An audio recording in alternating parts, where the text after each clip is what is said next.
کی اور جو کلیم کرنے والے ہیں ہم سے بات کرنے کا وہ 729 ہیں، تو ہم کس کو دیں اور کس کو نہیں دیں؟ اسی لیے جماعت اسلامی نے فیصلہ کیا ہے کہ ہم عوام سے بات کر لیں، نوجوانوں سے بات کر لیں، ماں و بہنوں سے بات کر لیں، اور وہ ہو گئی ہے انشاءاللہ تعالی۔ ہم کراچی کی سب سے بڑی پارٹی ہیں، اس سے بھی بڑی پارٹی بن کر آئیں گے سامنے۔ دعویٰ میں کچھ نہیں کرتا کہ اتنی سیٹیں اور اتنی سیٹیں۔ تاثر یہ دیا جا رہا ہے نا کہ بلدیات میں ہم لوگوں نے بائیکاٹ کیا ہوا تھا، اس لیے جماعت کو کچھ ووٹ ہمارے ملے، تو ابھی ہم بائیکاٹ نہیں کر رہے ہیں۔ اصل میں دیکھیں، کہنے کو تو وہ کچھ بھی کہہ سکتے ہیں، یہ بائیکاٹ انہوں نے کس بنیاد پہ کیا تھا؟ چلیں اس پہ آ جائیں۔ یہ بائیکاٹ انہوں نے اس لیے کیا تھا کہ انہوں نے کہا کہ حلقہ بندیاں چونکہ صحیح نہیں ہیں، اس لیے ہم بائیکاٹ کر رہے ہیں۔ تو قومی اور صوبائی کی حلقہ بندیوں پہ تو انہوں نے کوئی 50 کے قریب پٹیشن ڈالی ہوئی ہیں، تو یہ والا انتخاب کیوں لڑ رہے ہیں؟ آپ یقین کریں، جب ان کی جن سے بات ہو گئی ہے بقول ان کے، جب وہ آخر میں کہیں گے بھائی بات تو ہو گئی لیکن تم خود بھی تو کچھ کرو، تو آخر میں یہ پھر کہیں گے کہ حلقہ بندیوں کی بنیاد پہ ہم جا رہے ہیں، اور یہ پھر بائیکاٹ کر دیں گے۔ پھر بھی یہی کہیں گے کہ بھائی جماعت اسلامی اسی لیے جیت گئی ہے کہ ہم نے بائیکاٹ کر دیا۔ تو بھائی لڑو نا الیکشن، بلدیاتی الیکشن لڑتے ہیں نا، اسی وقت پتہ چل جاتا دودھ کا دودھ پانی کا پانی۔ ایک سیٹ جیتنے کی پوزیشن میں نہیں تھی ایم کیو ایم، ایک یو سی جیتنے کی پوزیشن میں نہیں تھے، اور ابھی بھی دیکھ لیجیے گا آپ، سارا انحصار ان کا بات ہو گئی پہ ہے، اور وہ ان کے ساتھ بہت تگڑم ہونی ہے، یہ میں بتا دوں آپ کو، بتا رہا ہوں میں آپ کو پہلے سے، ہونا بہت برا ہے ان کے ساتھ۔ سر جی میرے ساتھ ایک چیز یہ ہے کہ کہہ رہے ہیں کہ باقی جماعت اسلامی کا پتہ نہیں، لیکن یہ خواہش ہے کہ حافظ صاحب جیتے تاکہ سٹی کونسل کو تھوڑا سکون آ جائے۔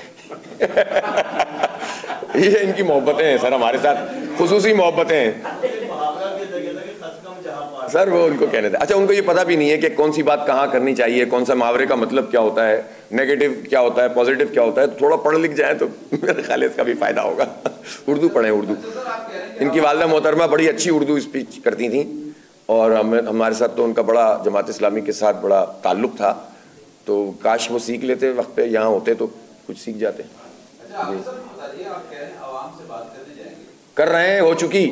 آپ پرانے سیاسی لیڈر بھی ہیں، آپ کو بھی پتا ہوگا 76 سال میں آپ کیا سمجھتے ہیں کہ عوامی جو مینڈیٹ ہے وہی اسمبلیوں میں براجمان ہوتا ہے؟ آپ کو ایسا لگتا ہے؟ اصل میں دیکھیں، اس کے ملٹیپل فیکٹر ہیں نا، لیکن عوامی ریلے سے کوئی لڑ نہیں سکتا، یہ میں جانتا ہوں۔